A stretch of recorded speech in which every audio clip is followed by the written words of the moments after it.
Made money off your clothes? Complain when you can make $4,000 a month. As a stay-at-home mom, I've been putting up with my husband and mother-in-law's atrocious attitude for too long. But this? No way I could let this slide. Fine, let's revisit this in a month. Fuming, I stormed out of my in-laws' home. Then I made a phone call to a special number. A month later, just remembering the look on my husband's face makes me burst into laughter. My name is Emma. I'm a freelance fashion designer. I used to work for a corporate design firm, but I've gone solo. The fashion industry is fiercely competitive, and freelancing has been tougher than I thought. With more freedom comes a higher chance of failing, and I often get yelled at for not meeting clients' expectations. Still, I loved my job, and that made it all worthwhile. My stubborn nature probably played a role in my success. I took setbacks in stride and fully devoted myself to my work. I still remember that time vividly. I studied hard, got my color coordinator license, and brushed up my social media skills. I wanted to cry at times, and I did. But I persevered. Still, with the support of people who encouraged me, I desperately worked hard. I kept pushing myself, pushing and pushing. As a result, now I can earn a decent income from this profession. I was enjoying life as a fashion designer, but recently something started to bother me, and that was, "Don't you think it's about time to settle down with someone nice?" Absolutely. I've always been a career-first person. Before I knew it, I was already in my early 30s. Work was so fulfilling that I barely noticed time passing. But yes, life's milestones were approaching. Marriage isn't a big deal. I used to laugh it off like that at first, but as I watched my friends, one by one, tie the knot, that's how I ended up marrying Noah, a guy I met at work. Noah is in the apparel business, a go-getter, and a real stand-up guy. It's probably thanks to his personality that things went smoothly all the way to the altar. So, Noah, about future work plans. Don't worry. You can take the lead on home stuff. So we decided I'd step back from my designer career for a bit. It's the division of labor thing, you know? That's why I've been really going all in on being a homemaker. As for going back to design work, I was thinking of picking it back up once things settled down a bit at home. Anyway, that was the new chapter in my life. I was living each day filled with dreams and hopes. Then, one day, Noah's dad passed away. His father had been battling cancer for a while, so it was just a matter of time. Still, his mom, Olivia, is really struggling with the loss of her long-term partner. Mom's really taking it hard. If she collapsed from the grief, it would be unbearable. So we decided to temporarily move into my in-laws' home. Luckily, their home is spacious, with a separate guest house. We would live there and take care of Olivia, who was in the main house. Mom, if you need anything, don't hesitate to call on us. Olivia, lunch is ready. So I took on the chores in the main house too, and kept Olivia company. Our dedication seemed to be helping. She was getting better day by day. I thought she'll be okay on her own soon. I was relieved and thinking of resuming my design work. But then, "Emma, have you finished cleaning the main house yet?" My mother-in-law just never seemed to pick up her share of the housework. Instead, she'd dump it all on me and go about her lazy days. And oh, she never missed a chance to complain. "The food is bland. You don't do laundry properly." She'd nag over and over. At first, I reluctantly went along with her. But this felt like servitude, and I couldn't stand it any longer. I had my own work to do. I explained to her that I was busy with my design work, and asked her to handle the house chores for the main house. But then, "You're busy. All you're doing is sitting in your room drawing." She wouldn't hear of it. To her, my work on the computer or social media seemed like playtime. I tried to explain further, but, "Don't think you can fool me with those big words. My, aren't you cunning?" She dismissed me with a wave of her hand. If I pushed any harder, she'd just shout, calling me a domineering wife. So there was nothing I could do but back off. Now what should I do? I talked to my husband about his mom, but he didn't seem to take it seriously. It seems he's also having a hard time at work. He sighs all the time, whether we're eating or bathing. Of course, as his wife, I tried to offer a listening ear. Sometimes venting can be a relief. However, Noah didn't open up to me about the details. Don't worry, I'll figure out the work situation on my end. Certainly it must be a matter of pride for Noah. I was left to manage the difficult life with my mother-in-law without any help from my husband. Then one day, Noah comes home with a particularly dark expression. Turns out he'd made a big mistake at work and lost an opportunity for a promotion. Mistakes happen at work. Don't beat yourself up over it. I thought I was giving him a normal pep talk, but it backfired with Noah, who has quite the ego. What would a homemaker like you know? My husband said, clearly irritated. Then my mother-in-law jumped on the bandwagon, blaming me as well.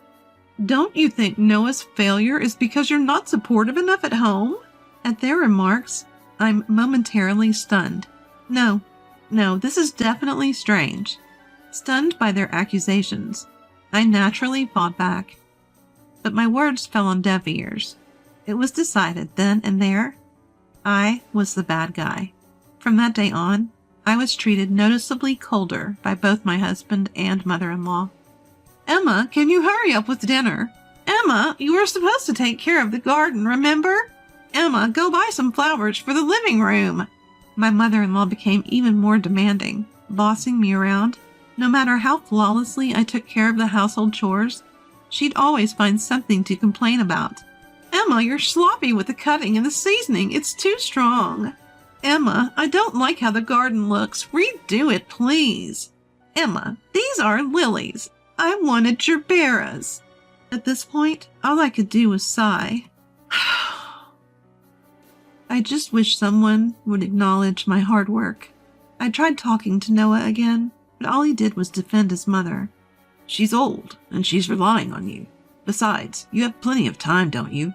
You're not working after all. Noah still seemed resentful. I knew he had a big ego, but I didn't expect him to be this petty. And so, drained and weary, I soldiered on alone in my in-laws' home. Then one day something happened that I simply couldn't tolerate any longer. That day I had to go into town for some errands. After wrapping things up, I returned home. But the moment I opened my closet, I was shocked. What? Where are my clothes? Yes, almost all my clothes were missing. I rushed to the main house to confront my mother-in-law, who was leisurely sipping her coffee. Oh, I sold your clothes. My mother-in-law casually admitted her deed. She said she sold them to a resale shop to help with the family finances. I was furious, more than furious. Those weren't just fashionable clothes. They were designs I had worked hard on, bringing them to life through my labor. Some were even from the early days of my career. Seriously, who sells someone else's stuff without asking? I couldn't believe it. I let loose on her with all my feelings. But who needs fancy clothes when they're unemployed? There was zero remorse from her. And my husband, who had come running after hearing the commotion, was no help either. If you have complaints, try earning $4,000 a month. With that, Noah and my mother-in-law both mocked me. I responded, trying my best to stay calm. Fine, check back in a month. Both were stunned by my unexpected answer. Ignoring them, I got ready and left my in-laws' house. I plan to live in a hotel for a while. The room is small, but it feels much more spacious than my in-laws' home. This must be what freedom feels like. I lay on the bed and casually checked my phone. Several calls and messages from my husband and mother-in-law. Of course, I ignored all of them. Ugh, what a day. I tossed my phone on the bed with an exasperated look, but after a few seconds, I had second thoughts and picked it back up. I dialed a number. A month had passed since then. Right now, there's a big fashion show happening at the city's event hall. It's a collaborative effort between renowned fashion designers and popular models, and not just open to the public. Various industry insiders are also in attendance. I'm participating as a fledgling designer myself. Emma, long time no see. Emma, thank you for your help the other time. Emma, you look well. That's great to hear. Since many people from this field are gathered, I see a lot of familiar faces. I make my rounds and engage in lively conversation with people I've worked with before. Aiden, long time no see. Amelia, I should be thanking you for your help last time. Lucas, you're looking well too. Is Sophia in elementary school now? What a pleasant time this is. There was no shortage of interesting topics, including recent trends and industry developments. But then, someone rudely pats my shoulder. Ah, you're here too. I turn around and see my husband. So, have you come to your senses yet? You're stubborn, you know. At least respond. How about admitting defeat and coming home? Noah hasn't changed. Those were his words to his wife he hasn't seen in a month. I was so dumbfounded, I couldn't even find the words. I was brushing Noah off when a man rushes over to us. Do you two know each other? Director Henry. Director Henry is one of the higher-ups at the apparel company where Noah works.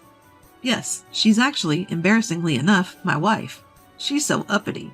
Even though she's unemployed, it's really becoming a problem. With those words, Noah snickers. At that moment, Henry turns red and shoots Noah a glare. Emma, I apologize for my employee's inexcusable behavior. Henry, it's all right.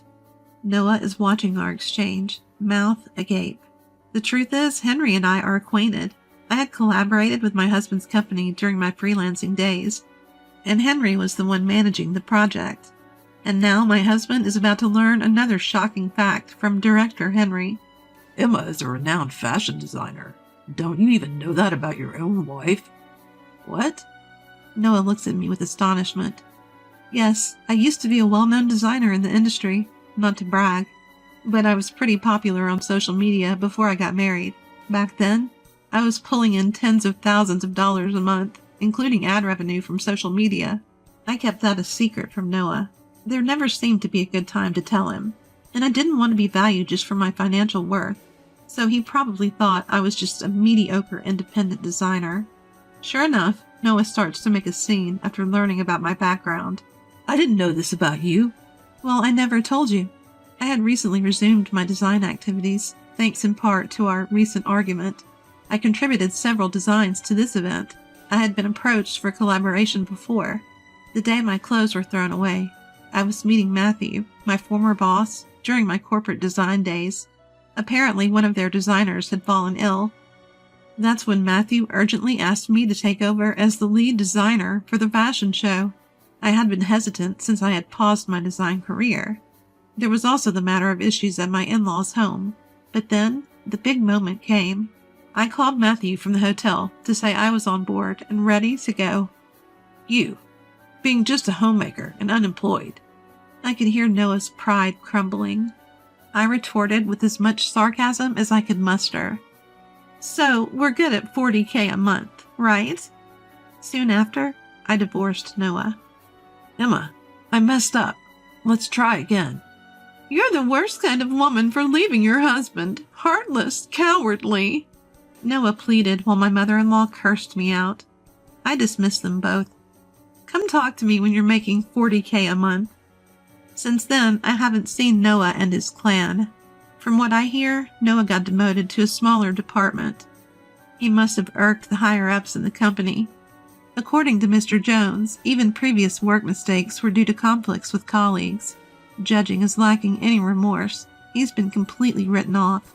They're still living in that house, as they seem far from happy. I passed by their home once. It had a defeated aura. Well, they had it coming. As for me, I was recently in the spotlight again at a fashion show. My career as a designer is thriving. And life is busy but fun. By the way, things are going well between me and my former boss, Matthew. Matthew is a great guy who massively supported me when I struck out on my own. I trust him as a partner. I should have honed not just my design sense, but also my man-picking skills. I chuckled at the thought as I focused on my work.